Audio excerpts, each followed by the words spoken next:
Welcome to Live Reality Games, folks. Here at LRG Podcast, we like to cover everything live reality games, here from like Survivor games going on.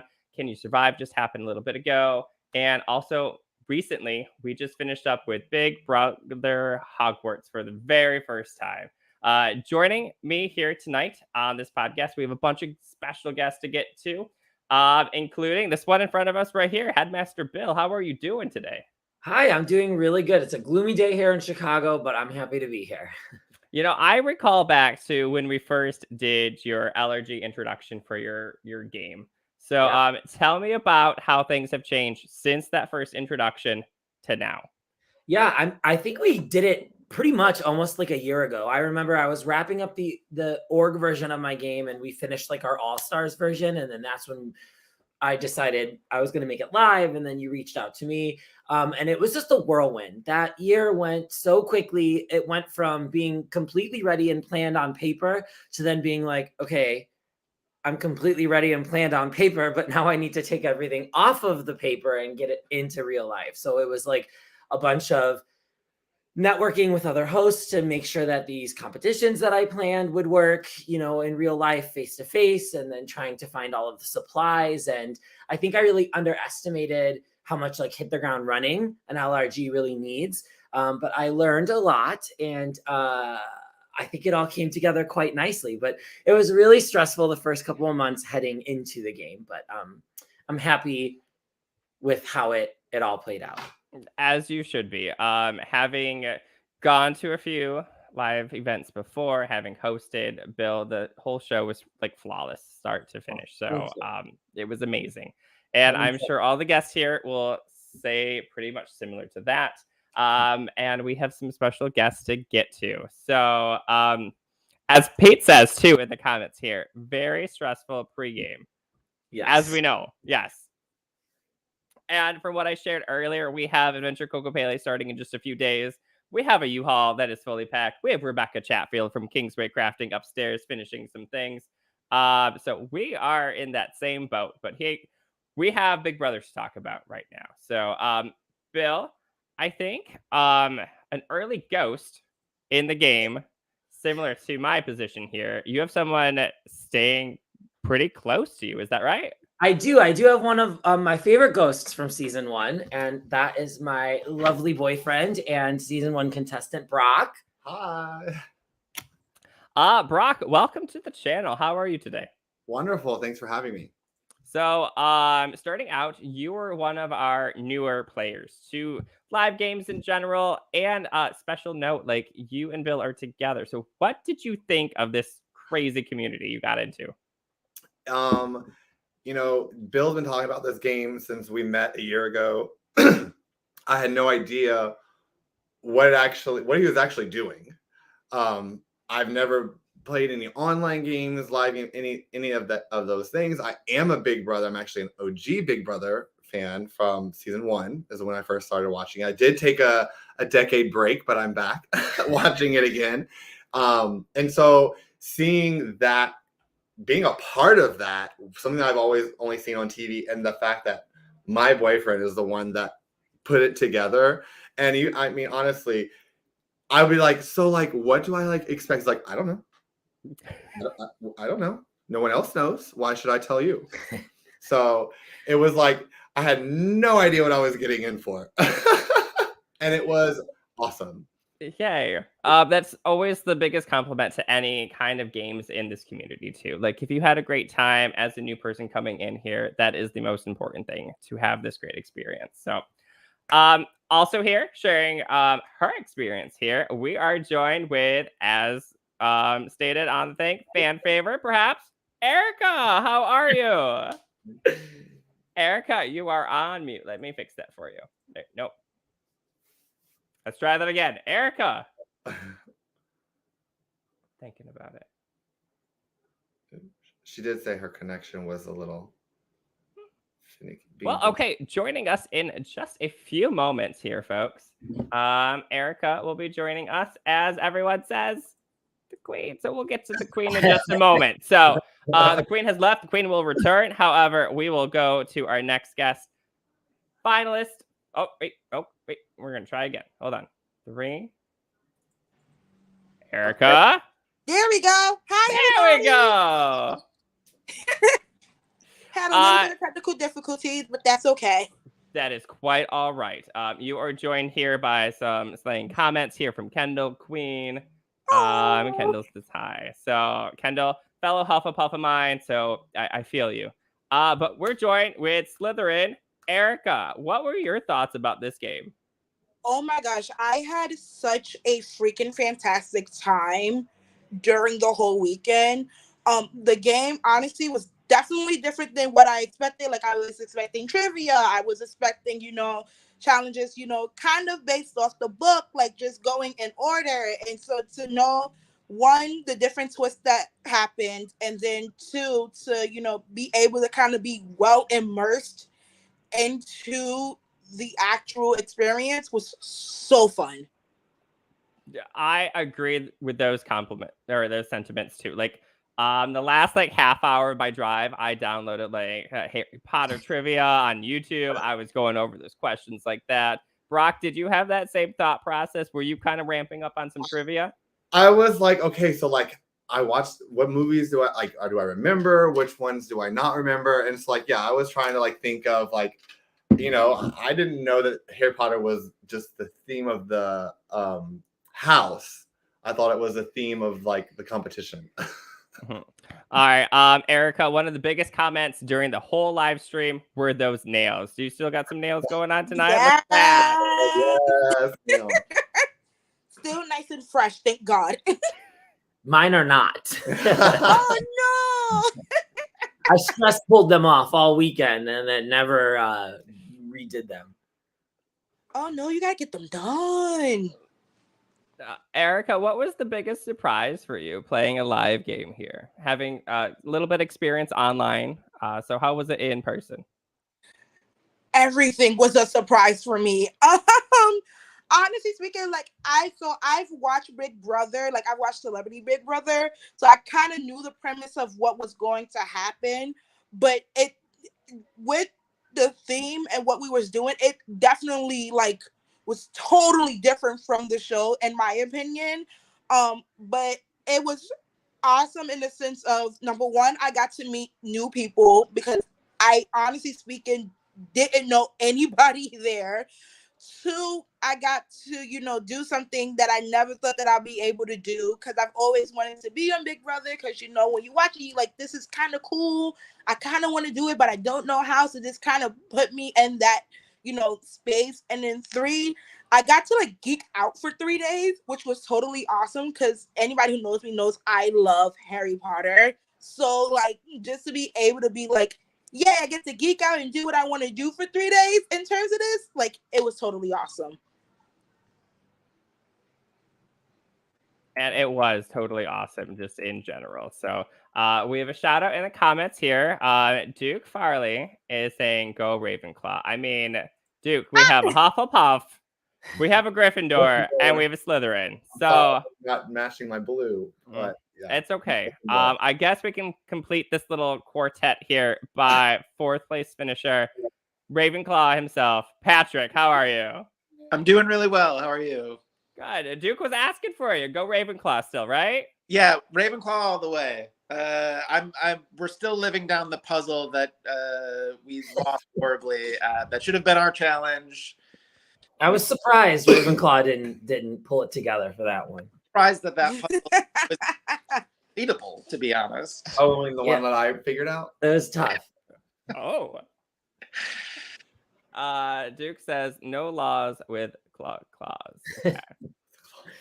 So coming in as a Ravenclaw, Patrick, you shared a very similar experience like Brock in this. You're not in this community. You don't play the online games. You don't play the live games here. Erica's reconnecting, so we're just gonna hide you for a moment. Erica, you're still with us. Feel free, pop in when you want. Patrick, what was this experience like for you? Yeah, so like you said, I've never played a live game. I didn't even know that these existed. I had a friend that kind of put one together during the height of quarantine, but I didn't even really play that online. And then Bill reached out because he knew that I was a huge Survivor fan. And I've watched every season of Survivor. I know Survivor front to back. If you want to talk about Survivor Australia's, like the best final tribal council speeches, like I can list them off, right? And so Bill and I had talked about like those kinds of reality games before. I've never watched Big Brother though. So when Bill said that he was doing this, I was definitely interested in playing. I was a little bit worried about how like insular the community might be if I came in and everyone knew each other and everyone was like talking online before things started. So I didn't even look at the group chat before like the group chat started like the day before or something. I was like, I'm not gonna look at it. I'll show up when I get in the house. That's when the game will start for me. And so I try to come in with that mentality of like hit the ground running and play from there. Mm-hmm. So day one, you said you got into the house and no preconceived notions of anyone. Patrick, who was the first immediate like bond for you, I guess? So my Ravenclaw Ben, we connected pretty early. Honestly, so I thought you and the Hufflepuffs that day one, I thought you and the Hufflepuffs and the Ravenclaw clan were gonna go pretty far, but then we could just never get that to materialize. So as soon as that like failed, I think the first or second time, I bounced pretty quickly talking with Frank with his secret 8-person alliance. Mm-hmm. Hey, I bounced pretty quickly after that part too. I was like, okay, 2 in a row. I'm left in the dark. I have no idea what's going on. I clearly had 2 Hufflepuffs on the other team. So I tried to bounce to the red team as quick as I could. So, but Brock, your walk into the door here, who did you first initially were like, hey, I could work with this person? Eric. I was Eric. And then then the second person I started talking to was Frank. Yeah. Frank and I bonded over having a kid, and then Patrick joined in on that one as well with his child. So like we kind of got a little bit on that, but then there were some other people who I didn't get a chance to talk to that did get a chance to jump in on that 8-person alliance. Mm-hmm. Well, speaking of that number one person that you pointed out at first, Erica, I'm curious to see your opinion too about who you bonded with first of all. But we have Eric here joined with us today as well. Eric, how are you? I'm doing so well. I'm so happy to be here. This will be awesome. Did you feel the same connection with Brock right away? Where you're like, 100%.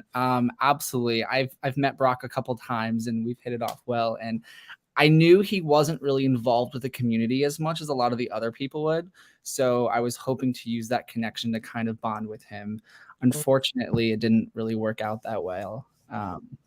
Everybody who I wanted to work with, you, Jared, Brock, they just kept going so early. So I had to keep adapting my game. But yeah, I would have loved to work with Brock if I had the chance. I do, just as like an outsider's perspective, I do feel like Eric was kind of like the leader of all of the misfit toys. Like every time Eric would make an ally or I'd see him talking to somebody in a corner, they'd be off to the island of misfit toys and he'd still be on his way with Cornelius and Rudolph trying to like save Christmas and look for other people to work with. So it was really interesting to watch Eric kind of ascend up the ladder, starting from the very, very low rungs. And maybe that was your strategy the whole time, but I'm like, oh, Eric's gonna fit in with all these people, and then one by one, everyone Eric was talking to got sent out the door. Yep. So Eric, you have played one game right now that's still airing on your spoiler alert. Eric is no longer in the game of Ascendance. However, if you watch the first few episodes, you kind of know that by now.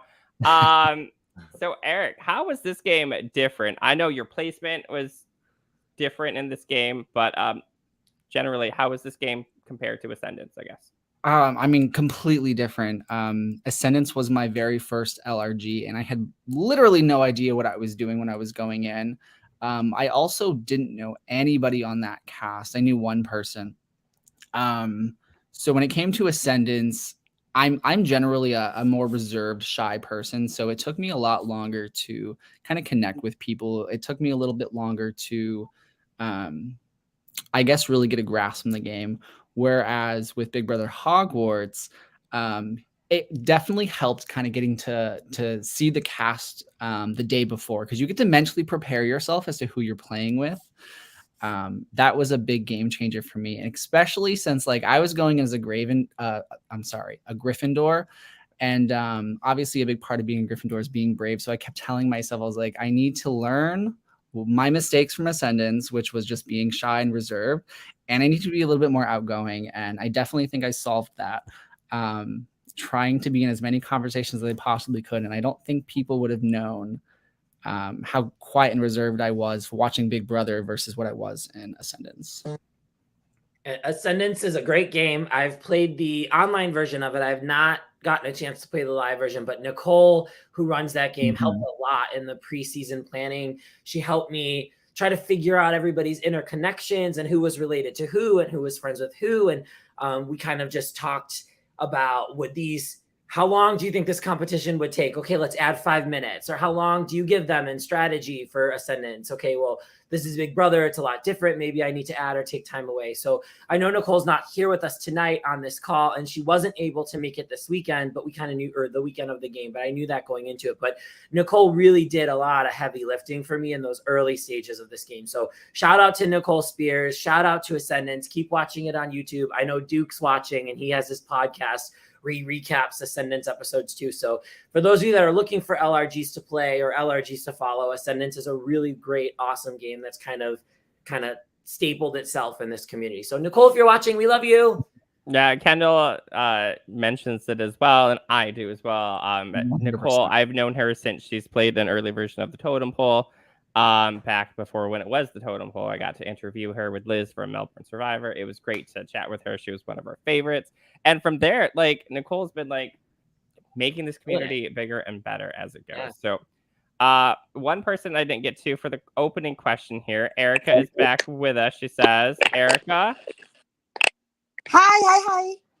So what you think initially when you walked in the room? Like, who did you point out for like a friend, and who did you pick out for like a foe? Ooh. So I definitely had a connection with Eric because we was actually on the same flight. So we like talked for like 15 minutes, and then afterwards, like I think it was me, Jerica, James, and Stefano was like the first shuttles like coming into the house. So like definitely talking with them, I definitely made a connection with them. In terms of like foes, I'm not gonna lie, the Ravenclaws was kind of, I was like, ooh, like they seem like they're a strong group. And then like I was hearing like there was like, some relationships related to each one of everybody, like somebody was some way connected with each other, minus like the new people. So I was like, oh great, that's not gonna work out in my favor because I know literally nobody. But someone here knows a lot of people. Besides me, I think probably, and Bill, of course, probably because he did all the casting, of course. Probably the next person that knew the most people here was none other than the straight one himself, Frank. Frank, you were currently on mute, so. Yeah, my headphones are not working, so no worries. I'll probably have to mute so I don't echo everybody. We hear you perfectly just fine, so. Welcome, Frank. Brother. All right, folks, we're officially outnumbered. We have more Slytherins here than we have 2 Gryffindors, I guess. But all right, Frank, how you doing? I'm doing really good. I'm driving, getting ready to camp for the weekend, just living a high note right now. Like at work was kind of a blur because I had a bunch of work backed up, but I was on a high from winning. So it's like 22-year long monkey off my back. So feels good. Well, congratulations once again here. Chris is echoing, hey, Frank, chilling in the car, I guess. So, whoops. And then, let's see here. Frank, how was this experience for you compared to everything else? Like, did you come in not knowing what to do, or did you have a set strategy in mind? So last year is when I played my first live game, and it was like day 2 of a Survivor format, and I was like, I think I was meant to play Big Brother. Like, I couldn't do math. I couldn't think. Like, and when I'm feeding myself and I'm in a comfortable setting, I feel I thrive. My brain sees certain things, but it turns to mush real fast when I'm outside. So I just knew I wanted to play a Big Brother game. And when I saw a Hogwarts one, it was like, it took it to the top of my list that I applied for. Because I got hooked after my first game. I'm probably never going to stop. But when I saw Hogwarts, it was like, this is perfect. If I could win any game and be this, I just wanted to play it, though, when I first saw it. Well, we are joined here pretty much by 3 out of the 4 like finalists and everything. So it's crazy to have you all here, and I know that James is looking to hop on too in a little bit too when possible. But like 3 out of 4, like besides me and Brock here, like we're just gonna be pushed. We're early ghost people. We were too threatening for y'all, we can say. So I guess Pat. Speaking Yeah. from inside the alliance, Dustin, that is the exact reason why you got voted out. Frank might not say this himself, but he was absolutely scared of you. I'm comfortable telling everyone that Dustin is scary. And I thought Brock was like the most scary person there. Like, Brock, you are like physically fit, very social and everything. Like, I told Bill that if I wasn't the first out, it was game on. and it was. So I don't know. What do we want to talk about? Challenge wise, let's see here. Brock, any favorite challenges that you played or watched?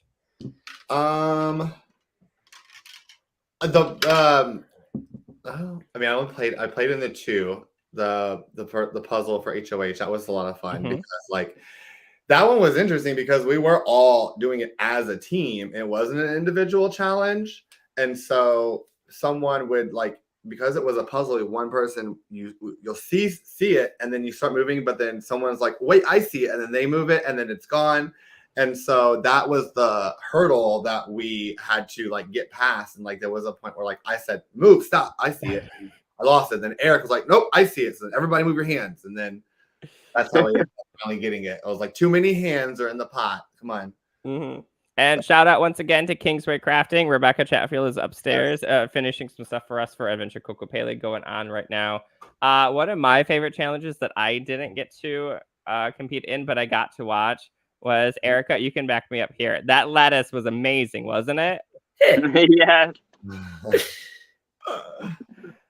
I've incorporated lettuce in, I think, 2 or 3 seasons of the online version of my game. And I'm very like superstitious. I'm very bound by tradition. If I did something and I liked it or I thought it was funny, there's elements of the online game that I knew I absolutely wanted to include in the live version. And when I was like, well, nearly headless, Nick, headless kind of sounds like lettuce to me.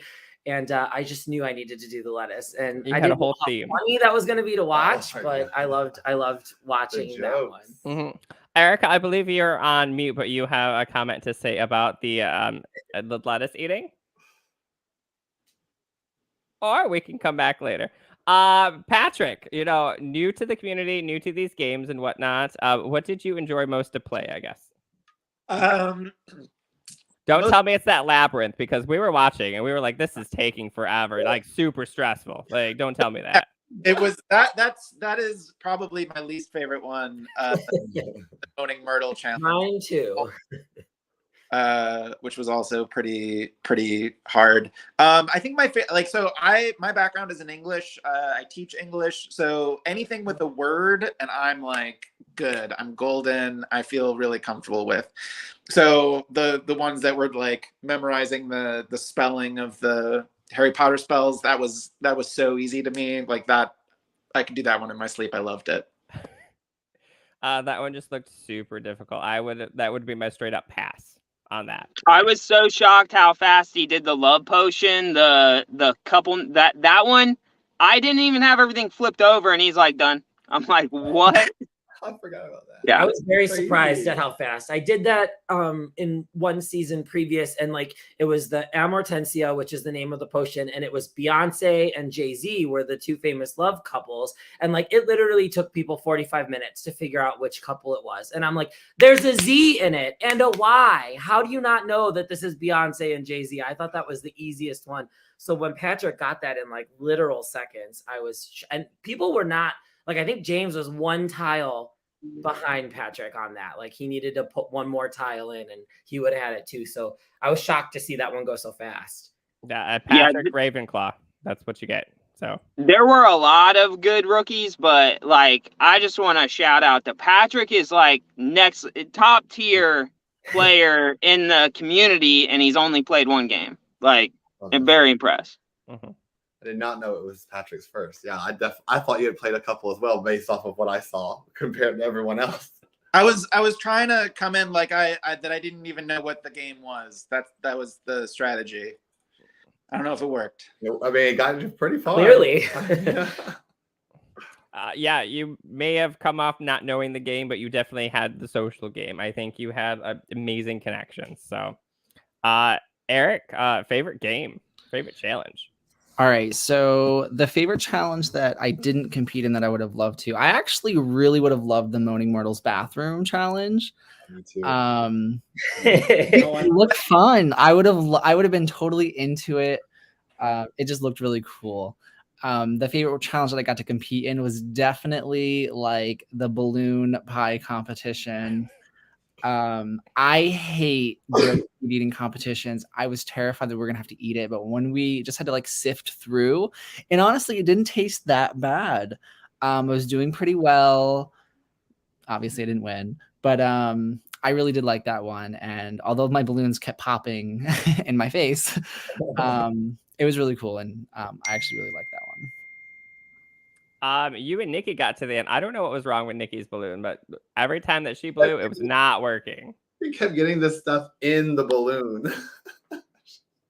She had too much stuff, I think, in her mouth when she tried to blow it, and she kept blowing it into the balloon because you could see it. Yeah, the sounds that came from that challenge were amazing because I was right in between the two of them. Yeah, I made a point to like spit everything out of my mouth first, and then like empty out the balloon, and then go. And even then, like it was still tough. Now that brings up a point, Frank. Like you could hear the challenge going on, but we clearly saw you not doing the challenge. Yes. Tell us about why. Because I was making a lot of promises and unbreakable vows, but at that point, besides voting you out and putting you up and voting you out, there wasn't a lot that I could prove, like give a receipt of my word with. And I really couldn't go after James. So it made sense for me to throw. And then why not say that, announce it to everyone and be like, I'm proving my word here. So I felt it was more beneficial for me to throw that and prove my loyalty than beast out and win competitions, because that's probably one that I would have done fairly well with. I've blown up a lot of balloons in my lifetime. So so real quick on this challenge, hopefully I don't mess this up. I did podcast last night and I didn't do very good on this. So we're gonna hit screen share here. Here we go, folks. I didn't mess anything up. Hey, look at that. So there are some pictures of the eating challenge here, the aftermath, and oh my goodness, look at that. So I have video too that I've been meaning to post, I think, on our page. So I got to do that eventually. Let's see here. So yes, and we're on the topic of favorite challenges. Frank, your favorite challenge that you may have participated in and not really done anything in, or actually like competed in. So there's a couple that I wanted to compete in, which the Moaning Myrtle, that looks so much fun. And then the ornament one where they had to sift through the sequence, that one looked really fun. But my favorite was the final one. Like when I saw those cups, I just felt so confident because I play a lot of beer pong and flip cup, and even the bouncing one, the first one that got us all hung up on, I've done that.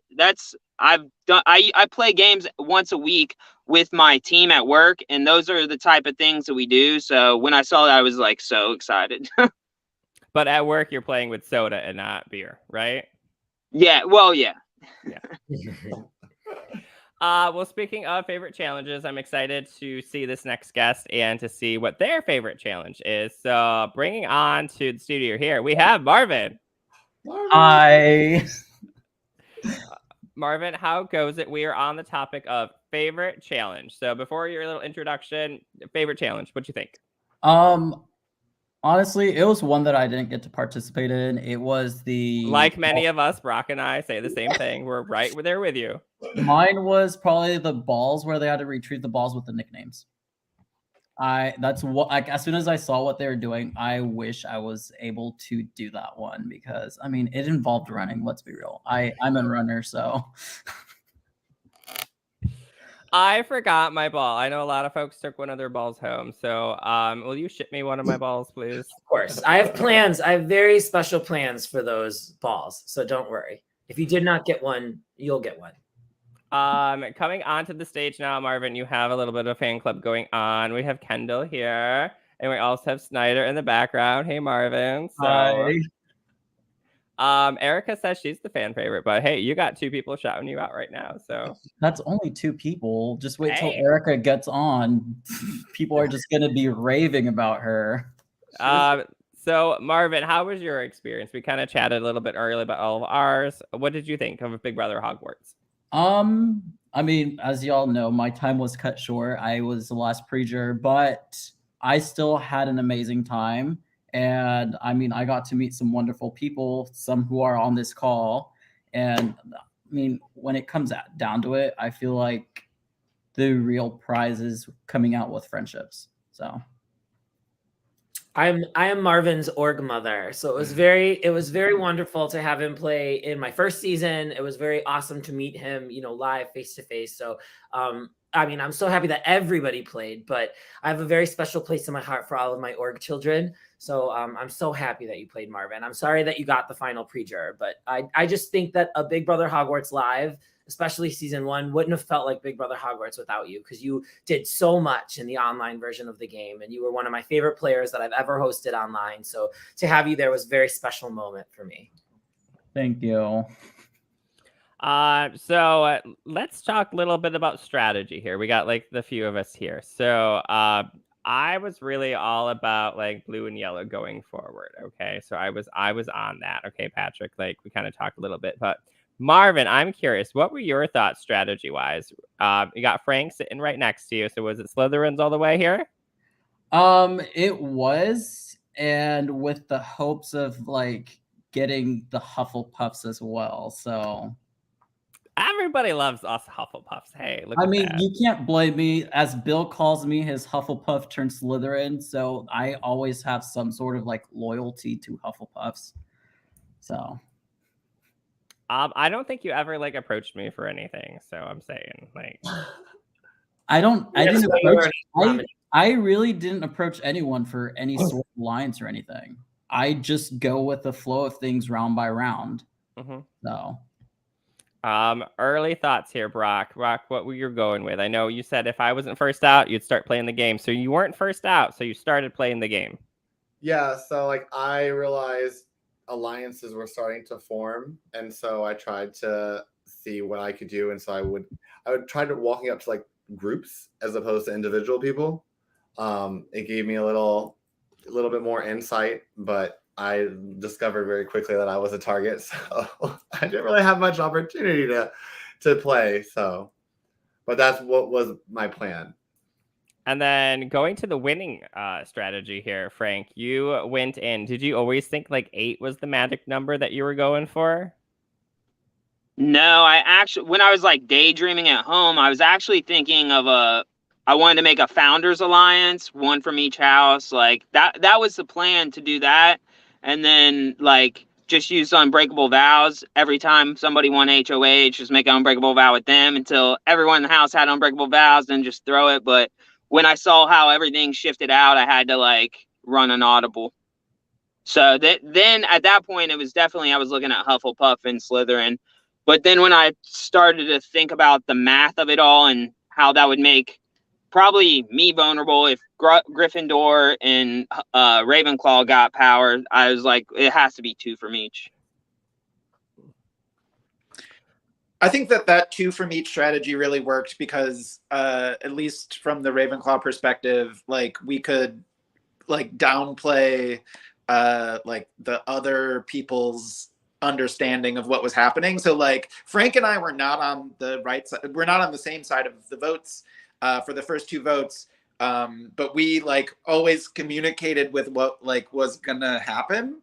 And so it felt like really good going into a more secure alliance. And I felt like that had like created a trust that allowed me to like save him when I think if someone were watching, they would be like, why, like Frank's gonna win. Like, why save Frank? I think that's what we were all thinking. Yeah. Todd was going nuts behind all these closed doors. Every time you guys were voting, we were like, why are they keeping Frank? Why are they keeping James? Why are they keeping Marvin? They're all so stupid. And then, we find out later that it was all a very strategic shmesh that kind of came together. But that was infuriating watching Frank survive so long. For me specifically, the 2 people who were most likely to take me to the end were Ben. And then Frank was, I think, the second most likely person to take me to the end. So if Frank made it to the end in top 3 with me, like that's my best shot. I think Frank would have taken me over Eric. I think Frank would have taken me. I think James is the only person who he would have taken over me. So that's why I was saving him. So Patrick, your strategy was kind of like it came along. You were like, this is what's going to work for me. Let's just go with it. Yeah, I leaned hard into the 2-person strategy and did my best to try like there were a couple of people who were like knew something was up, and I think I did a pretty good job of like being like, oh, I don't know. We've got to get Frank out though. Like we were working together. Eric, you kind of said a little bit about your strategy coming in on this podcast tonight, that you wanted to be braver, more like courageous in that. Do you think that was pretty much what you went for? With such a fast-paced game, it's so tough to really come in with a plan and then execute that plan. You really have to adapt round by round. And honestly, I don't even know what I was doing some of the times. I tried so hard to like win something so I could have some sort of power. But when it got to the point to where I knew I wasn't winning anything, it really came down to James, I wasn't throwing any challenges. I really tried to win. But it really came down to like there was looking at the final 6 of like myself, Nikki, Ben, Patrick, James, and Frank. I saw really strong competitors in Ravenclaws, really strong competitors in the Slytherins. Nikki, everyone was afraid to. I was like, I'm just going to be sitting pretty all the way to the end. I think no one really wanted to, didn't really care to really go against me in a challenge or anything. So I think I really had like a good shot going to the end, and I was just going to hopefully utilize my social ability to like win over the jury. I don't think I really lied to anybody. And if I did, it was so small. So I was kind of hoping that was going to be a benefit for me. So I took every round as it was, and then kind of just adapted. So if you weren't throwing the challenge, and let's say you win that final challenge, James or Frank? Oh God, I honestly have no idea. So at first I did say that I wanted to take James. And the reason why is because I wasn't sure how the jury would perceive the throwing of the challenges with Frank. And I was going to hope that that kind of worked against him, but like the way he spun it during Final Tribal Council, it actually worked for him. So I think if I had won and I took Frank, I would have guaranteed loss. I think with me and James, it would have still been like a really close vote. I think James still would have beat me probably by 1 vote, but it would have been tough. Looks like James is pretty much saying that you were guaranteed had it been like a Ben Patrick. That was what I was thinking as well. The second Patrick left on Final Four, I was like, no, now I actually have to win this challenge. Because I really thought that I had a good chance, because like I know Patrick was just saying that like at Final 3, if it was myself, Patrick, and Frank, if Frank won that challenge, I don't know. I think he would have taken me, because I see Patrick as winning unanimously against anybody in this game. I think he would have really swept the floor with his amazing gameplay. And I think Frank's smart enough to realize that. And I'd like to think he would have taken me. All right, so let's get to some strategy talk that we haven't heard quite yet. Erica's been popping in and out, but now Erica, strategy talk. What you got? So honestly speaking, my strategy, because again, I didn't know anybody, and truth be told, when it comes to challenges, I am not the best physical person. So I was like, you know what? I'm gonna just do what I do best, and I'm gonna just try to make, connections with people and see where that takes me. I did make quite a couple of alliances, and one of the alliances did save my butt, like in the double elimination. So I was like, yay, like it works. I got burnt by an alliance, but it's cool. It's okay. I am not tearing up. Manly tear. One of the aspects of strategy that I unfortunately had to deliver to you, Erica, was not really much of my decision. So, as we know, the ghost that came back into the game delivered a curse on someone. My main targets were, of course, James and, of course, Frank. So when the boys had vindictive things to get off their chest and say to them, I let them have it. So, Erica, you were kind of our fifth person to put on the curse. Like, we were honestly going to choose Nikki out of all people, but Nikki persuaded us not to. Erica, like I said in my speech, you didn't give us much, and that was the only reason we went with you. So, Erica, you were like the fifth one. We weren't, Erica. You are not. We weren't going for you. Weren't So an option at all, Erica, until we had to talk to you guys. Yeah. So my thing was, okay, because I figured I don't know how this was going to go down. Because if I would have told you information, it might have been revealed. That was one thing. And then two, honestly speaking, I had made such a great connection with each and every person that I, was talking to, that I honestly didn't know who to really pick for the question that you asked me, because I was just like, I don't want to throw anybody under the bus. I guess I was a good noodle at that time. You were the only person not to give us a name, Erica. so we went with you, Erica. That was it. That was all we had going for you. You're Slytherin. It should be easy to throw out a name. You tried. I mean, you tried. You turned around 10 times and looked at everybody. No, they really did. And I think I had just threw a name just out there. I forgot whose name I threw out there at the last minute, but I was just like, damn, I can't really. Give us anything. We can watch. Peyton has this on video. Erica, you gave us nothing. And you were because the thing was too. I was also thinking about alliances as well, because I thought I had an alliance with all of the girls. So I was like, damn, I can't choose all of the girls. Then I was like, the Slytherin people had our conversation. So I'm like, damn, I can't really put them in because we had an alliance. And then I was just like, everybody else is so nice. And so then Erica, they voted you out. Yeah, I did not pick you. Okay, I just kind of got left with you. So my apologies for cursing you, but my targets were cursed, so I could have cared less. So that was my thing. No hard feelings, Dustin. I feel better.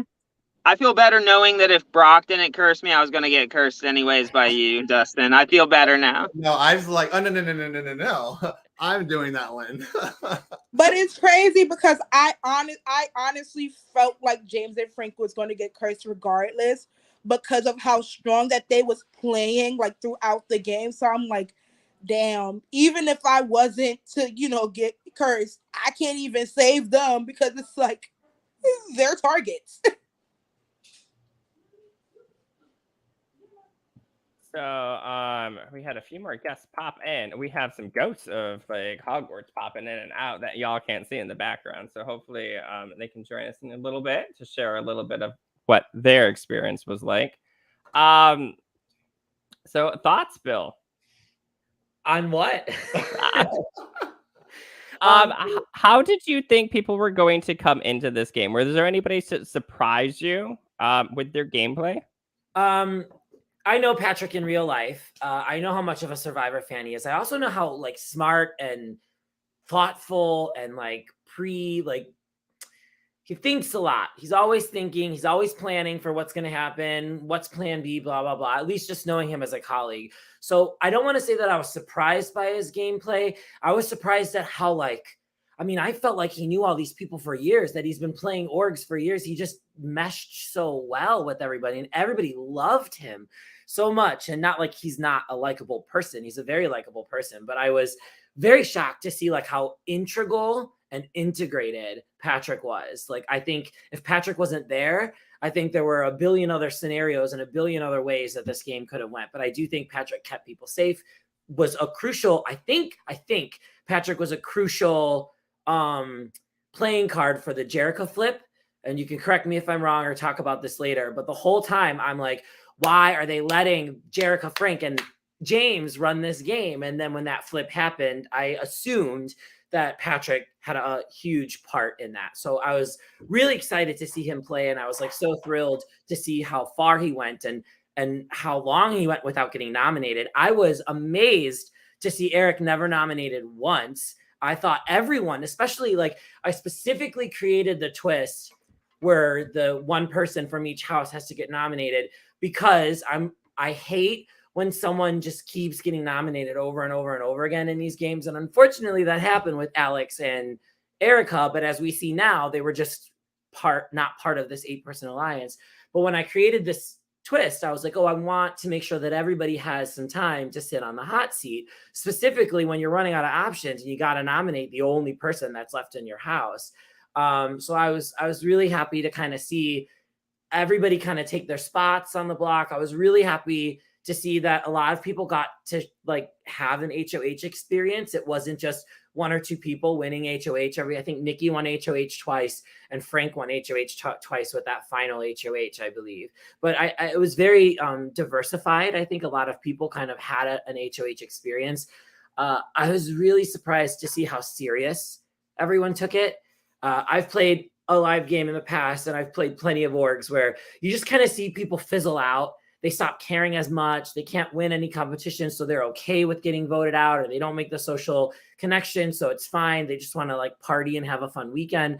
But I really feel like everyone took this really seriously. Everybody wanted to win. Everybody tried their hardest, whether it was throwing a competition for a strategic reason or like going balls to the walls to collect balls and put them on walls. I mean, whatever the scenario was, I was just like so happy to see how serious everyone was. I am a little sad about the ghost twist. It kind of like, I think in my head was going to be more serious. And then all of the people that you all cursed got their curse the very first morning on the very first HOH. So I think the paranoia like came and went. Like, I think people were paranoid overnight about what the curse was going to be and what the disadvantage was going to be. And then when everyone got their curse on that first competition, that first morning round, and then it was over, which was kind of nice. Like everyone got to relax a little bit about it. But I wish that I wish the paranoia of the ghost curse kind of set in a little bit more. Was my only regret, was not seeing that kind of live up to the expectation of it that I thought I had.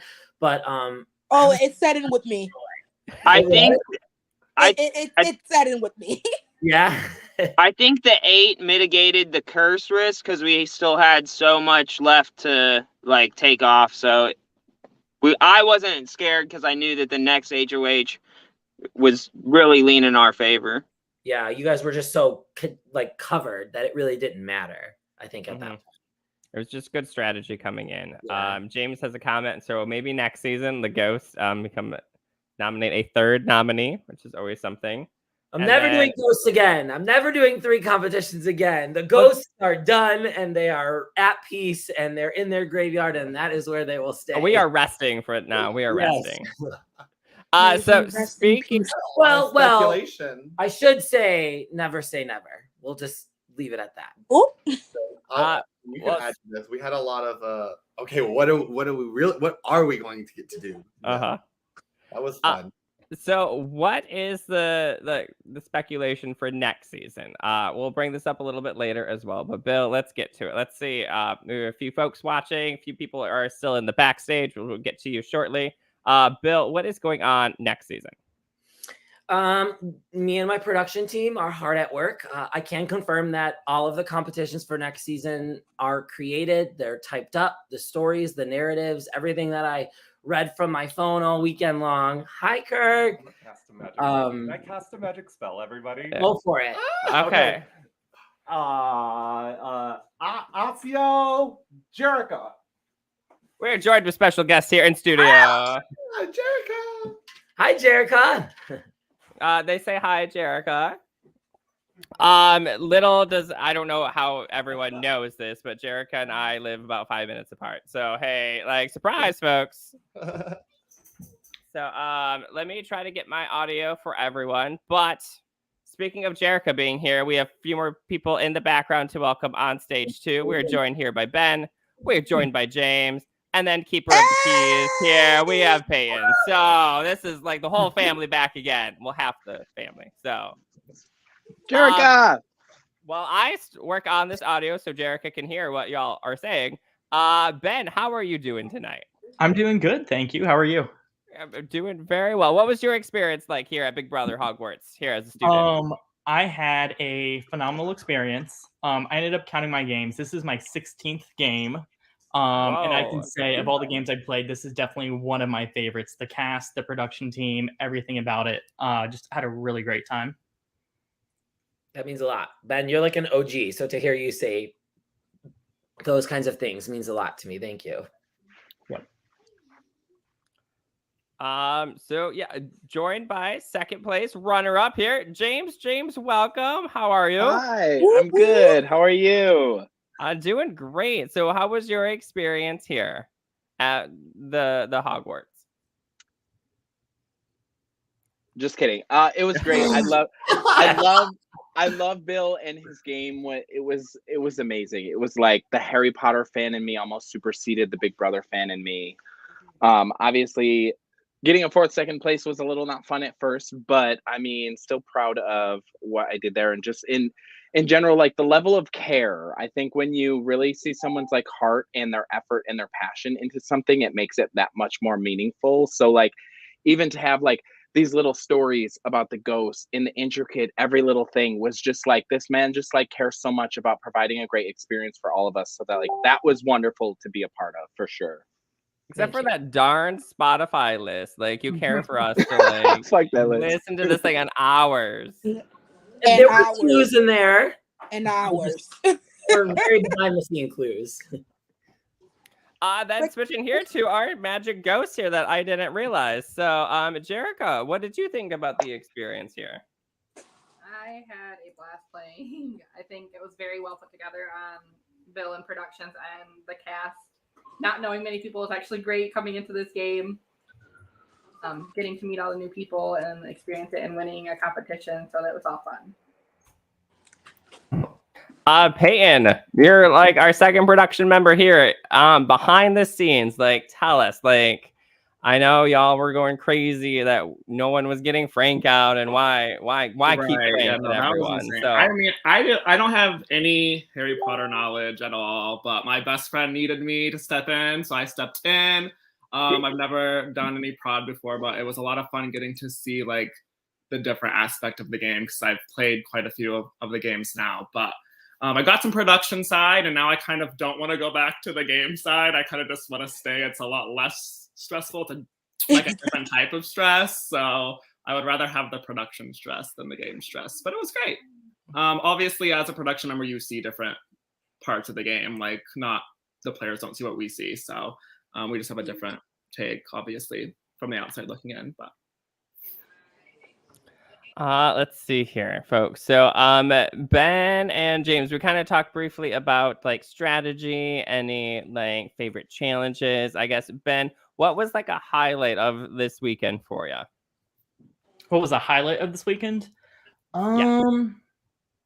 I think one of them was just like winning as many competitions as I did. That was really exciting every time I won a competition. Very first round, getting nominated on the very first round and having the fear that I could be the one going home, and then winning the veto or the power prefix. That was a highlight for sure. But I think overall, just meeting all the people that I met during this that past weekend was really the highlight. James, like you are maybe not as experienced as Ben. I don't know if you have 16 games under your belt, but any special don't. highlights in this game? My favorite part of this game was this is the one game where I lost all sense of control. And that's the first time that that's ever happened to me. Like typically if I lose control in a game, I just get evicted. So like I've had that experience before.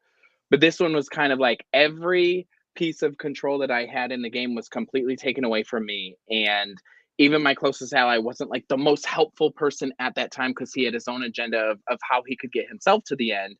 So it was super nice to be like, fuck. Like I'm the only person that I have right now and I have to win every single thing or they're just going to send me out the door. And that's a really like defining and fulfilling moment that you take outside of games that I think maybe is lost on a lot of people don't realize that. But for me, it's like I continuously play these to pull out like my deepest reservoirs of inner strength. And it's like, when you're the only person fighting for you, it means so much more to you, which is why every time I won something when I was about to get out, I just cried because it's like, I'm the only person that I can depend on. So when you can rise up, when you're against so many odds, like that's just such a great feeling that translates for you outside of the game as well. Now, speaking of crying, Jerica, you actually mentioned it earlier in the comments, and now you're here in person. So you said you cried during the game. I was a big old baby. Eric was actually the first person to make me cry during this game. When he came to me and we had this discussion where if I could promise him to save him over James or Frank, who I was working extremely close with throughout the game, he would consider keeping me, but it was hard. And he cried because he said that he really made a friend in me, and I do believe the same thing when I made a friend in him. So, I mean, it was hard. And then when I did go out, that one was hard for me too, because I think we all cried looking at the comments too on the live stream. Everyone, that was a tough. We couldn't believe it. That round was just a hard round for me. Production was crying too. Literally everyone was crying. No, I full blown was crying when Jerica got eliminated. I'm not even gonna lie to you. I was like, no. I was like, out of all people, not my Jerica. I thought she was going far. I was rooting for her. I was like, she's good. I mean, seeing Jerica play other games, it was so weird because she played, I think, completely differently than she usually does. Like, I don't know. It was just like so refreshing to see a bunch of people play differently than I've seen them play in the past. So and then another person that was eliminated the same round as Jerica is joining us here today. Stefano is here as well. Hello, everyone. Stefano. Hi. Stefano, welcome. As a new person to this community too, I started with this question for most everyone here in this chat now. How was this experience for you? And especially we're talking about your vote off right here. So how was it? And then how did you take your vote off? The experience was really fun. Like I enjoyed meeting all of you guys and playing the games. It was a lot of fun from beginning to end. The elimination part, I thought I had like a 50% chance to be voted off. So it was kind of a surprise, kind of not. We had an alliance going on, but I knew like that I voted some people on my own accord, even so I was not following really the alliance votes. So I knew that would catch up to me eventually. Kept asking me, why are you crying? Why are you crying? And then when we got voted off together, he goes, now I know why you were crying. Right. Now, so Slytherin won this season. So in a game, we always have to be a little sneaky, always have to be a little snake-ish. Does anybody want to admit any sneaky moves that you may have made during this show? Oh, Erica? Oh. So, okay. So there was one situation I think everybody kind of knows where there was apparently a conversation that was in the bathtub that was talking about me being a liability. And, it was brought up that, David was the one that was kind of saying it. So in the midst of me being petty, because I can be petty and sometimes, the first vote, I did vote him out. Sorry, David. Icon. Because Eric, I I think you was were like, really? spilling You over gonna to say Patrick. that I'm a liability and you don't even know me? Like what? I would say the snakiest thing I did is that I realized before the game started that you could look at the Facebook page and you could see members, and you can see when members are added to the group and who adds them. So when Bill sent us an email saying, we want, your friends and family to watch you, I would look at the members page every single day and see who is adding people. So I knew 2/3 of the cast going in just based, like Erica added like 100 people. And I was like, well, this bitch definitely playing because she's not promoting since she's never done before. So I saw Eric add people. I saw Erica add people. I saw Shiley add people. So I was, finding people on Facebook and cross-referencing their friendships with other people and seeing who knew each other and stuff. But I was like, should I tell Bill? Maybe he should like close this up so he can't see it. And I'm like, well, I'm not messaging people or pre-gaming, but I'm just doing my work. I'm just being Hermione right now. I'm just getting all the details and the information. So Girl, I went into settings after you told me that, and I couldn't figure out how to turn that off. I don't know. So if anybody knows that's watching, let me know, because it's going to happen all over again. And now James gave away the secret. So damn, James. James, was there anybody that you thought was going to be playing from that knowledge and didn't end up playing? Nope. It literally, I mean, for a minute, I thought maybe David was not a player, thought maybe he was production, but I saw David, I saw Jared, I saw Shiley, I saw Erica. So everybody that I had written down that I thought was playing, and actually when Peyton was trying to message us and see what our impression was of the silhouettes and stuff, I was like, I'm not really getting shit from the silhouettes, but I got about 7 or 8 people that I'm pretty sure were playing, and all of them played. So yeah, the silhouettes kind of killed me. But then again, like I said, I didn't know anybody, so I was just like, cool. Let's see here. Peyton, like, what behind scenes did we miss? Like, what was going on here? I mean, nothing about the game really. We just, we obviously were in prod mode. Like, we wanted it to go as best as possible, but we also were really invested in the game. Like, we all were rooting for people. We all were like crying when people were crying. Like, we were super invested in what was happening as well. So when we thought the game was going in a super like certain direction, like we were like, how are people not going after James and Frank? Like, and obviously when Frank was nominated, we were like, oh, he's going home. And then when he didn't go home, that's like, we were like, okay, something's going on, like something's happening. But everyone was super emotionally invested, so it was super cool to see. Mm-hmm. All right, Jerica, any final thoughts here about Big Brother Hogwarts and maybe some useful information for season 2 contestants, perhaps? No, I had a great time playing. Like I said in the beginning, kudos to Bill and his team for putting together a great game and a great cast. And I enjoyed meeting each and every single one of you and the connections that I formed with those of you who I didn't meet and those of you who I already knew. I don't know what information I have. I mean, study the boards. Study your boards, clearly. Speaking of, we have your board upstairs still, so. Mm-hmm.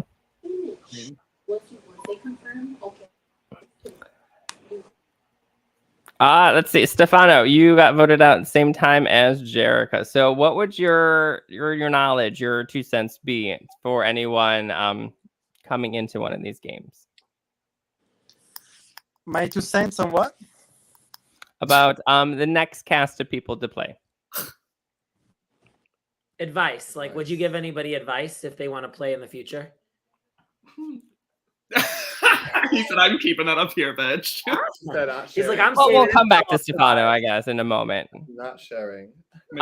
Patrick, what do you say? You're a new person to the community. Why would anybody want to play one of these games?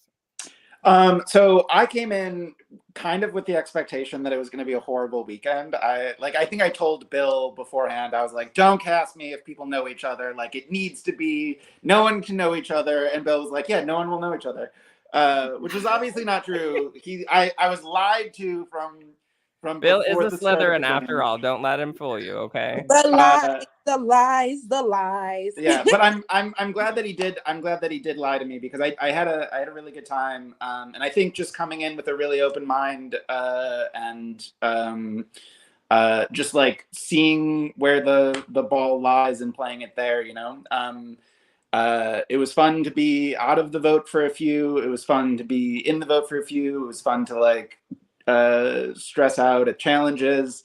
Yeah, so I think just, you know, making the most of your experience and getting to know the people who you're playing with is the most important thing for people that are new, because I said this already, like I bonded with Frank during the game, but also just as a human being, I've bonded with Frank. I love Frank. I think that he is incredible.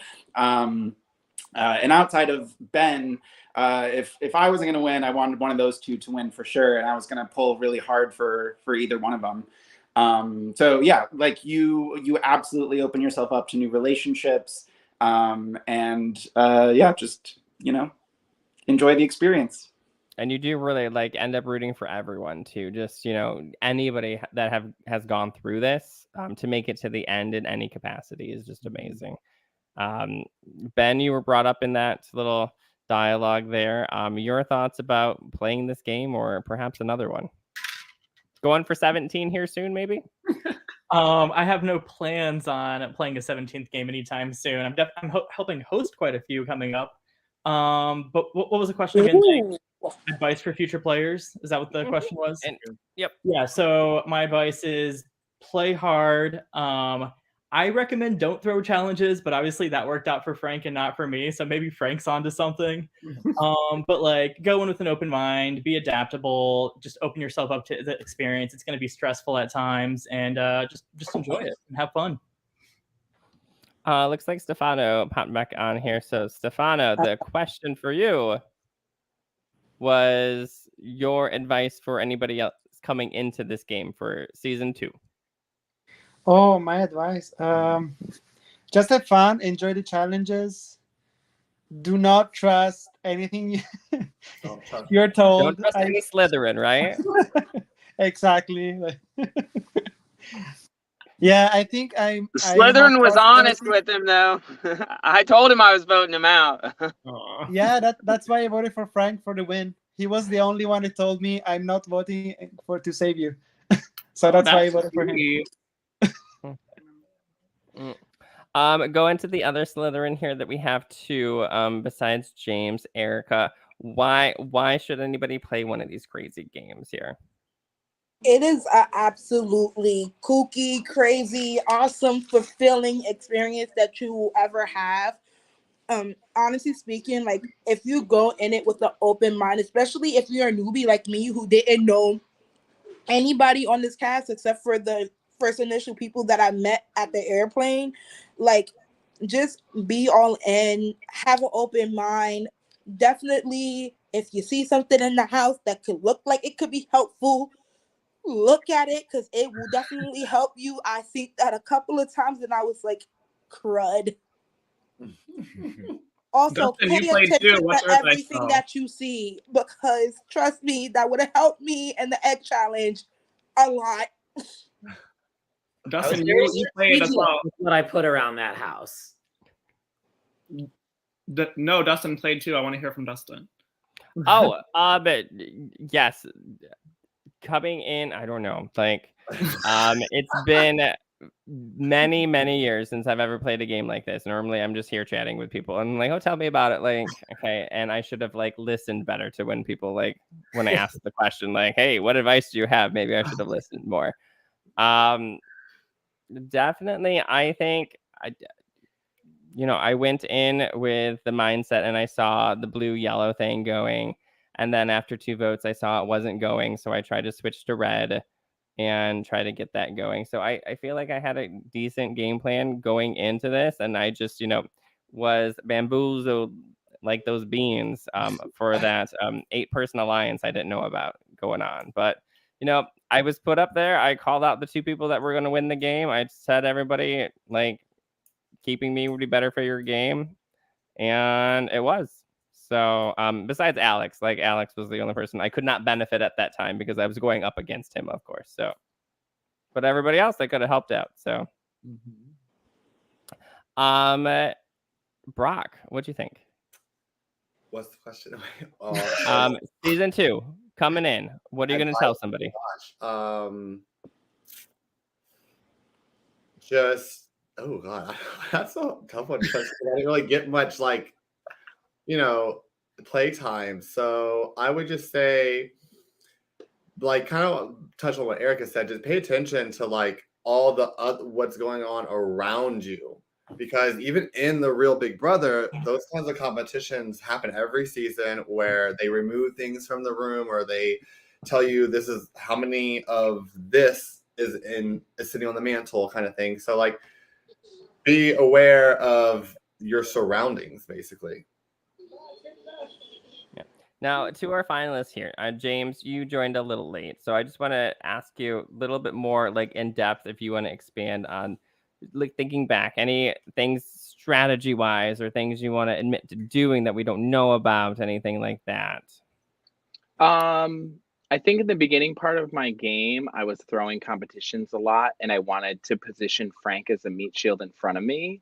And I felt like it was working for a little bit because there were a lot of people that were telling me that they feared him more than they feared me. And when I show up into a game in the first round, I'm an insta target. Like Shiley told me from the jump, people are saying your name already, and I'm not in power. I have no influence. My house isn't even in power. So for me, it was more about minimizing a target level. But I mean, strategically, my game wasn't hidden from anybody because after I got through that and the rug got ripped out from under me, my cards were literally out in the open, like face up for everybody to see. I had to win or I was going. Like I didn't get the opportunity to be more of a snaky, strategic individual, which I've had that luxury of in the past. So, I mean, strategically, I was open book this time around. Can I say something? Yeah. Honestly speaking, James, when I tell you, like, I was literally rooting for you all the way. Oh, girl, I It was know. I know. each and every challenge, it was like, dang, like he's pulling himself through. Like, let's go. Let's keep this going. Like, I was really hoping like you was gonna win. I probably would have cried and popped champagne with you afterwards. But and I feel like honest. half of that's attached to me, but then also another half of that is, you always root for the underdog. You're always kind of like you're rooting for someone to overcome obstacles. And I just, even though I was a bitch at times, like I definitely became the person that faced such an uphill battle to even get to the end, let alone have the opportunity to win. So like that's going to continuously be a recurring thing in different games for different people. There's always someone that's kind of on the outs. You were almost me before I was me because you kept being on the block and like getting by like the skin of your ass, So once you left after being a target for so long, I kind of slid right into that role. So I mean, yeah, it was so weird because James like flipped roles. Like as production, we saw like him and Frank running the game for the most part of the time, and then boom, it was like the other way. So I think as an adaptable player, I feel like James like slithered around to do what he needed to do, like that Slytherin snake, baby. Because he really did flip and like play a completely different game.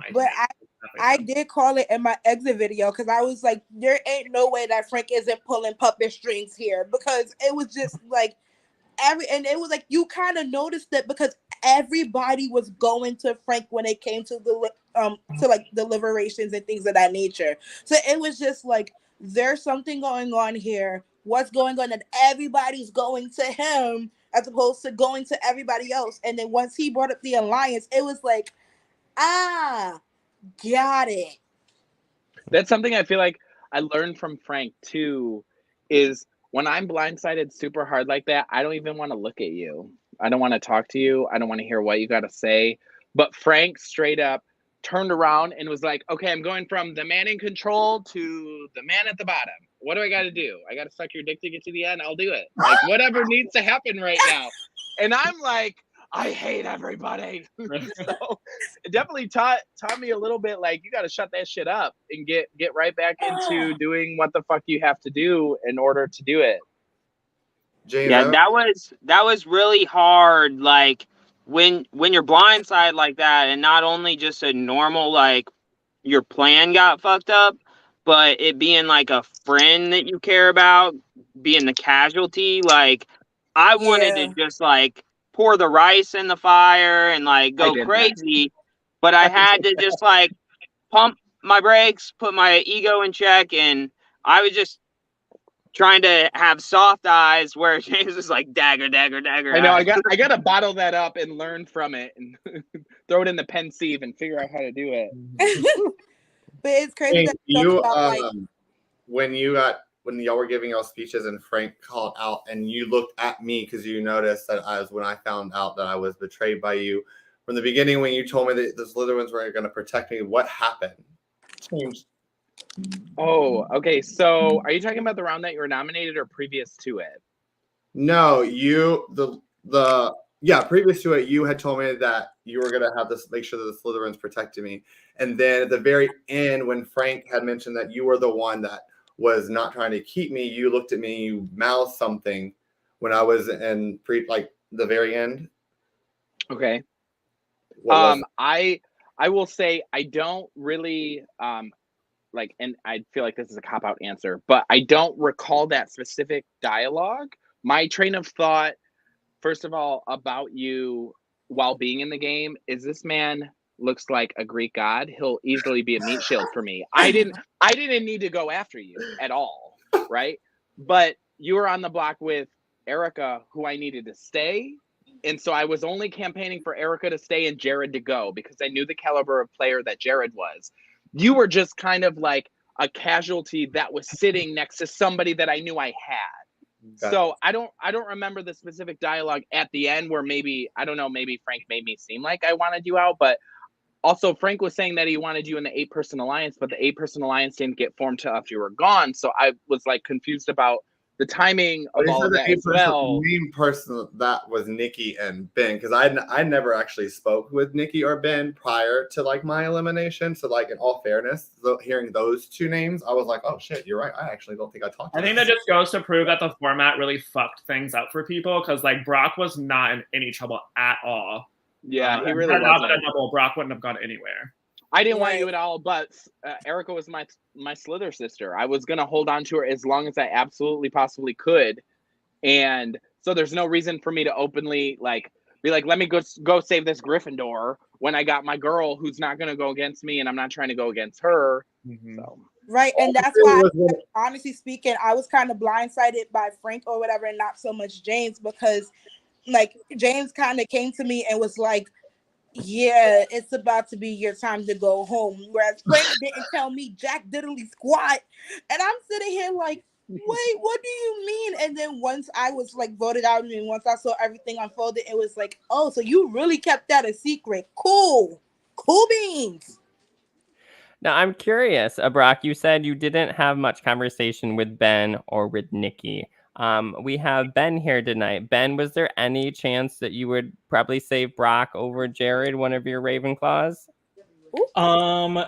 In that moment, because like we were down to 3 Ravenclaws, like I knew if a Ravenclaw went home, it would just be me and Patrick, and my chances of going the block would increase. So probably not, unfortunately. Now, the other person in this conversation is here with us as well. So, Nikki, how are you doing tonight? Nikki, baby. Hey, I'm doing good. Just had a long drive back from Indiana, but I'm home now. Welcome back. So, topic of conversation, Brock posed a question. So, upon his elimination, we had Brock, we had Jared, and then we had Erica to save. Are you saving Brock in any kind of situation? So I was saving Jared all day in that situation. I mean, Brock and I really didn't talk much, but I had a connection with Jared, and I really at the time like wanted to keep the Ravenclaw boys in. So I was like, I gotta like try to do that. And he almost stayed. I mean, it was close. Mm-hmm. And then we had this one to think about that. Blue and yellow really working out, don't we, Jerica? It wasn't just Jerica, in all fairness. I don't think Alex was really in on the blue-yellow working out. It was really just Dustin and I who wanted Hufflepuff and Ravenclaw. But hey, if we could also... This is kind of what led me to have a middle-of-the-road playing field, because the Hufflepuffs were split. And so since being a Hufflepuff, I was like, well, yeah, I can also work with Slytherins, because like Frank, I got the Unbreakable Vow with. So like, hell yeah, I want to keep Frank in the game. And then I connected really well with James, and then, you know, Erica with the girls thing. So I was like, yeah, you know, I can make both of these work. That's why I felt like it was a double-edged sword when Dustin left, because like you had a really good ally, but also it helped you play the middle better when he left. It really did. Dustin, yeah, you were a roadblock to me playing the middle really well. So yeah, unfortunately. It happens. It's okay. Yeah. So Nikki, you're here now. What was your experience like, and how did your I guess strategy evolve to get you to the end, essentially? Yeah. So last year, my only other LRG, I got second boot. So I was really just hoping to do better. So, Nice. yeah. And so the first day, I just wanted to be like, let's be social. Let's be in alliances, and let's not win competitions. I don't think it was caught on. I like did throw a couple comps. I did try in a couple comps. Yeah. Did we all throw comps? What did you throw? I didn't. You did it? Can we do a show of hands of who threw a competition? Oh, I Because threw. I threw them. So when Alex was We knew you did.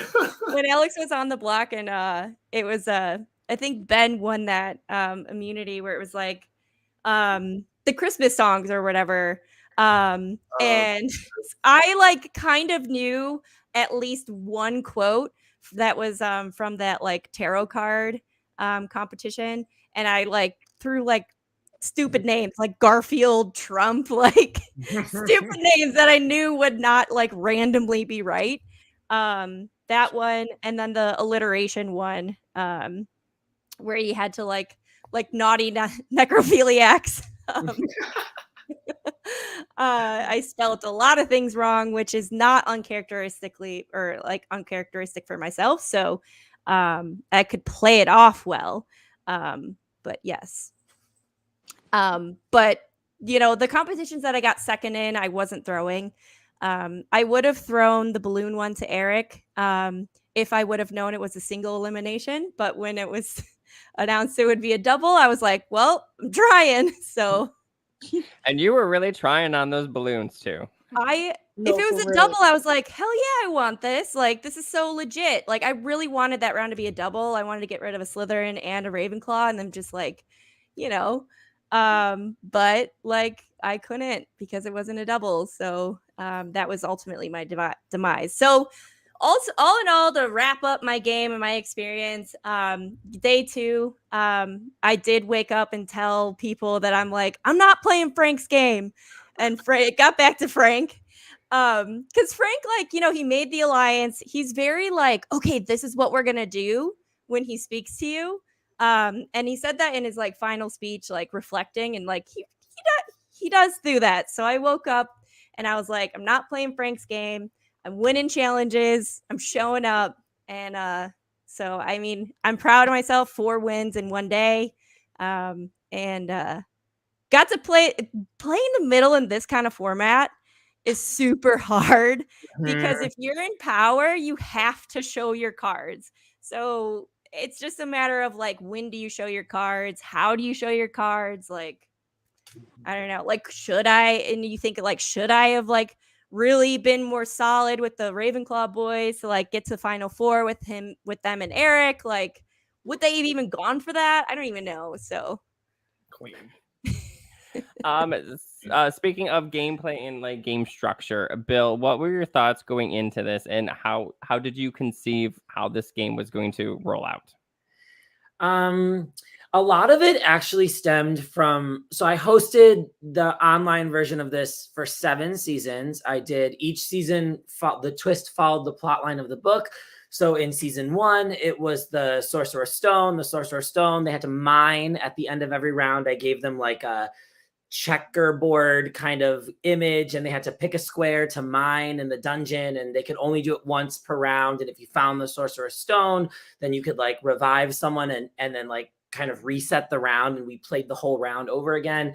In season 4, which is the season that Marvin played, I had them play as schools. So it was like the Ivermony people against the Durmstrang people. And at the end of every round, they went into the Triwizard Tournament, and then the survivor of the Triwizard Tournament got a dragon's egg, and that dragon's egg had a clue to a power. So I came up with like all of these twists that were based on the book. And the biggest feedback that I got from the online version was, I always did the first competition was always play as a team. You select your Quidditch captain. The Quidditch captain is the head of Hogwarts, and your whole team is safe. And the biggest complaints I kind of got through the online version was, we wish that the houses played more of an impact in the overall game, because after the first round, the houses basically didn't matter. They can nominate whoever they wanted, all of that stuff. It was kind of just for me to keep it organized and keep it related to the books. And people are really particular about, I want to be a Ravenclaw, or I won't play unless I'm a Slytherin. So I wanted that element of it. So I knew going into the LRG that I wanted the houses to play like a super detrimental role into the game, because that was the biggest feedback that I got from my online players. And I also was very aware of how much money this was going to cost me. I figured I was going to be out a lot of money at the end of season 1, because I had to buy a bunch of supplies, and I was just kind of learning as I was going. So I was like, well, I have a lot of Halloween decorations because I'm obsessed with Halloween. So what twist or theme can I make where I could like use a lot of stuff that I already have? And when I was looking at my Halloween decorations, I'm like, oh, I could do like the Death Day or the ghosts. Like every house has a ghost, and the ghosts are like a bigger part in the books than they are in the movie. And I thought that that would kind of be like a fun invitational season where you don't really need to know anything about Harry Potter, because it's not about Harry Potter. It was about the ghosts. And I could decorate the house in like a spooky way and use cobwebs. And I'm a very creative, like Halloween person. I throw a big Halloween party every year. So I knew I'd be able to come up with like comps that related to something scary. So my idea going into this was I wanted to move away from the plot line of the books format, because I really wanted that to kind of die with the online version. That was a very special place in my heart. And I did it all during the pandemic. And I wanted that to kind of exist as its own moment in time of my life.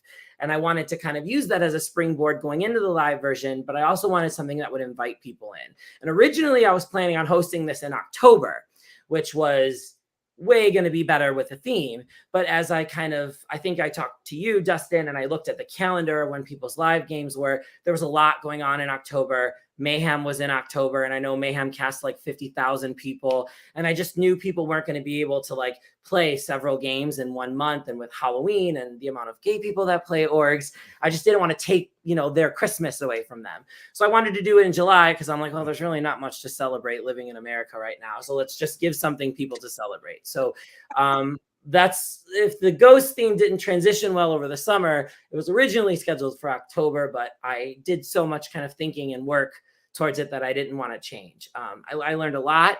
I'm happy that that people really kind of leaned into their houses. It was awesome to watch people nominate someone from their own house. That was like what I was the most excited for going in. So those double elimination rounds was, I knew people were already going to have to show their cards, and then they were going to have to like double show their cards. Because if there's only 3 of you in a house and you're the person that gets nominated, that tells you, well, I'm on the outs in the Slytherin tribe, or I'm on the outs in the Hufflepuff tribe, because I was the one that got nominated. So I was really happy with how it played out, but I definitely wanted the houses to be a huge element in season 1. And I can attest to that, like house support, like we brought presents, we all wore matching colors, we shared clothes sometimes, like go Hufflepuffs. So I'm assuming that's the same for all of you. Go ahead. Eric, are you pretty bonded with your Gryffindors now? Absolutely. And Slytherins, of course, right? Sticking together, right? Baby, Slytherin took the House Cup this time. Top did. 2, baby. I pray for them next season. You know, I don't think it matters. Every year, people are like, we can't let a Slytherin win. And every single season that I hosted online, there was a Slytherin in the finale or in the final 4. Poor Hufflepuffs just... So the curse of being a Hufflepuff, I guess, in my game, no Hufflepuff has ever won. No Hufflepuff has ever made it to the final 4. I think Nikki was the Hufflepuff that got the closest. And Jericho was pretty connected, but then we all saw what happened there. But I'm excited to keep a focus on the houses, but move away from the houses and like into other elements of the wizarding world. Well, speaking of those other elements, Bill, we mentioned it a little bit ago, and now we're coming up here on time. Season 2. Well, you have most of the family here with you right here from the alumni. What do we have in store to watch? Because we're going to be rooting for our houses. We're going to be rooting for our favorite players in season 2. What do you have in store? So I don't want to reveal too much because I think I revealed way too much for season 1 way too early on. But production talked, and we really kind of agree that this was a little dark and spooky, season 1. So we really want season 2 to be bright and fun and light-hearted. So we're kind of going to move away from this darkness and the scariness of the Harry Potter world and move closer to like the fun, family-friendly elements of it. Applications for season 2 are going to drop on September 1st. So the application is ready to go. So kind of keep your eye out on the page for that. We are going to be looking for 16 new players for season 2, but every season of my org version, I always invited a previous player to return to Hogwarts and gave them their second letter. And that's a tradition that I would like to carry on moving forward. So we have to have conversations about that. But just because you've played the game once already doesn't necessarily mean you can't play the game again. I think we're going to try to stick with July. We're looking at moving the dates around, but I like the idea of it being in the summer. I think more people are able to play in the summer. And I think we're probably going to stick with the Midwest. I would love to change cities every season and kind of give everybody a different city in the Midwest to explore.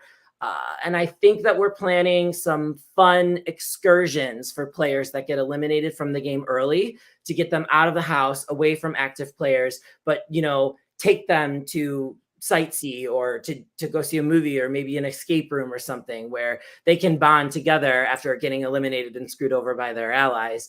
But also have the players that are still in the game feel comfortable enough to talk to each other and not worry about other people lingering. Because in this season, what they didn't know was the ghost twist was a huge part of it. And I wanted the eliminated pre-jurors to kind of hear what was going on and see who was talking to people, because I knew I was going to invite them back to curse someone. And in season 2, we're going to kind of shift a little bit more closely related to actual Big Brother, where we get them out. But I want everybody to enjoy everybody's company at night when the game pauses. So eliminated players, active players, hang out, drink together, eat together. That's really important to me, because so much of the Harry Potter world is friendship, love, family. They stick together throughout 7 books. And even though you're eliminated, everybody bonded over their love of Harry Potter or their love of Big Brother. And I think that's why everyone took it so seriously. It wasn't just winning a Big Brother game. It was, I need to do this for Ravenclaw because I'm obsessed with Harry Potter. So I really want that to stay in the game. But I do have some fun plans for people who are eliminated early on, so they're not just kind of standing around watching people play, and they could go do something fun. So without revealing too much, fun twist, have a fun twist planned for next season. Sticking with the summer, going light and fluffy, and applications come out on the 1st. Frank, Frank? I have a question. Yes. Did you drop a hint about season 2 on finale night when you were talking to the viewers? I don't know. Did I? Because I picked up on it, and then you just said some things that made me confirm. But my lips are sealed. I drop a lot of hints. I picked drop up a on lot it of too. detail clues. So I wouldn't pay too much attention to things that come out of my mouth. But I would not pay attention to things that I've said on live calls and rounds. So Yeah. And if you don't not want to rewatch the maybe a little spoiler alert for season 2, make sure you head over to Big Brother Hogwarts over on Facebook to watch all the great challenges, all the eliminations, and go back. I'm still kind of watching some of them. I'm interested to see, especially people's final thoughts when they leave, and especially when they don't know exactly what happened. So it's very interesting. I'm currently in the process of editing. Y'all talked so much in that voting session, and I had no idea that Emma was like, "How was your day? What's going on?" Peyton and I are like, "Why are they in that room for so long? Like, it's not that hard to say a name. You had 20 minutes to talk about it. Just say a name." But we didn't know that Emma was like asking them questions, so that was a big surprise to me. And a lot of people like really, I sent a survey out to the players, like evaluate your experience, give me some advice. What did you like? What did you not like? And a lot of people talked about, I loved being able to kind of decompress and answer those questions with Emma in the DR. And I was like, I didn't even know that they were doing that. So now I'm watching it back and I'm like, oh, this is really interesting. So I'm trying to edit all of the rounds together, and I'll be posting that to the page. It's probably one long YouTube video where it's round 1 and then round 2 and round 3. So you'll be able to see how everyone voted. You'll be able to see everyone's like one confessional per round. So we're definitely gonna, now that I know that happened, keep that for season 2. I think a lot of people enjoyed that, and I've enjoyed watching it and listening to it as I'm editing it all together. It's just taking me quite some time to get through it. So I'm getting through it now. So that's something new from season 1 that we're going to be posting soon. And I don't think we've mentioned it yet, but a super cute production crew. I think Chris mentioned it before, so I didn't want to leave him out of this. Like, one of the cutest production crews in general, and y'all did such a great job. Oh my gosh, my brother and his wife, Tommy and Erica, I specifically asked them to help because I was like, these people take these games really seriously, and if there's a tie, I can't break the tie. Peyton can't break the tie. Chris can't break a tie. We're like so popular, and I didn't want, not like we're so popular, but I didn't want players to think like, oh, I'm breaking the tie in Eric's favor because Eric hung out with me and I know Eric. So I wanted to make sure that I had people who are like, I don't freaking know who these people are, and I don't really care who these people are. You won and you lost, and that's the end of the story. So that was originally why I asked Tommy and Erica to help me. And then like halfway through the weekend, Erica was like, you're inviting us to help out for season 2, right? Because this was like the funnest thing I've ever seen. So this was all new to them too, and they had a blast. And I was so thankful that everybody welcomed them with open arms. Rebecca was fantastic with everything that she made. Nicole, Christine, Angel, who weren't there, helped me a lot in the very beginning. So I was I felt very supported and very lucky to have the people that I had with me that weekend and who couldn't make it that weekend. But I think we were pretty cute. Kirk says, great job, Bill, so on and so forth. And great job to all the production team. And thank you all for joining on this little recap call of Big Brother. I have one more thing that I want to say. One more thing. Oh, I yeah. know we're running late. We are doing a Patronus Award.